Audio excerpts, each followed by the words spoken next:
I'm always doing something to myself. I wasn't even planning on this, but God just told me to come on live. And I'm over here. Hold on, y'all. That camera don't play.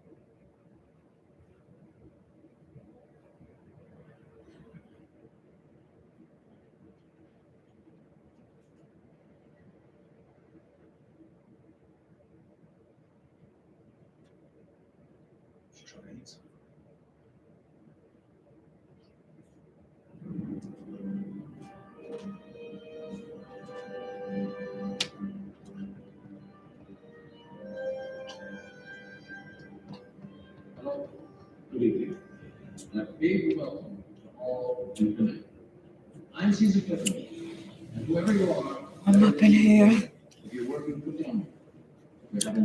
watching the Mockingjay, and sometimes I don't come on, but I figured I would come on because um, sometimes when God wants me to give a message, I don't always obey, but I'm starting to obey a lot more now. And in watching the Mockingjay, what is this? The Hunger Games, the Mockingjay Part One. Yeah. Um, I'm gonna just go from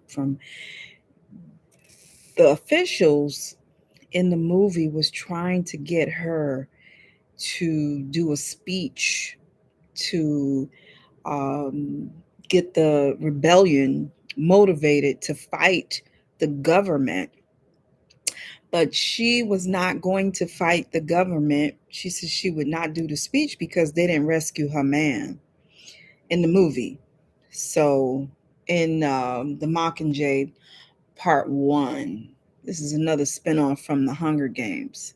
The character was refusing she was refusing to give the speech because they needed her to be a voice, but she refused because they would not go and get her man, or they left him, they abandoned him and made sure they got her. Now they made sure they got her because they knew the prophecy that was on her. They knew that she was the one that was going to actually take the government down, and they knew that she was the one that the people believed in. So they weren't really concerned about rescuing him.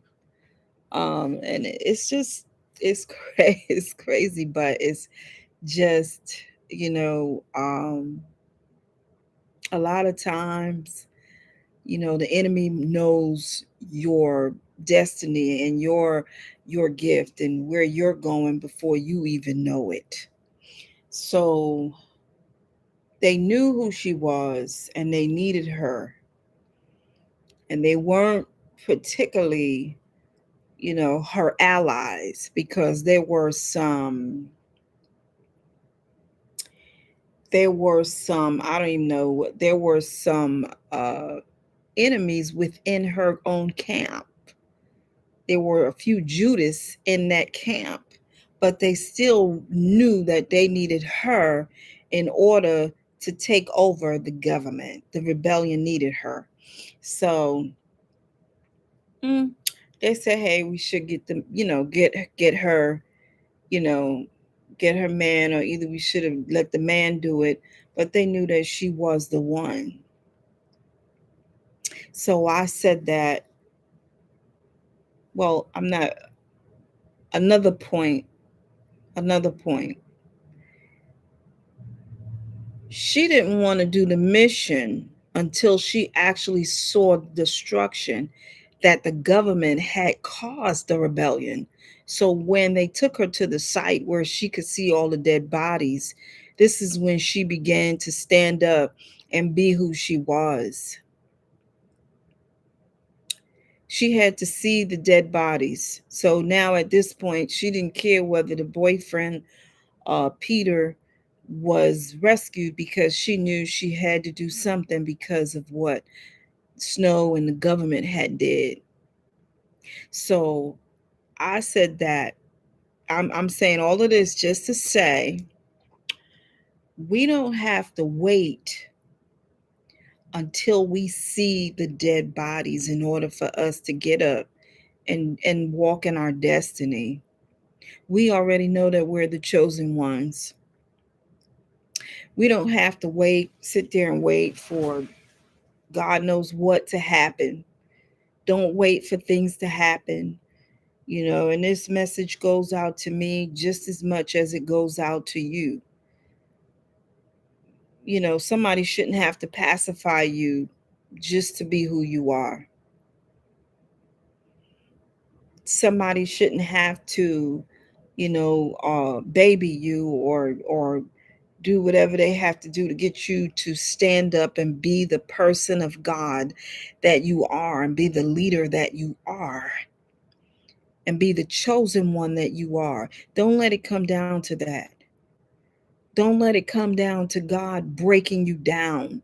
Don't let him show you the dead bodies in order for you to get up and do whatever it is that you're supposed to do in this season.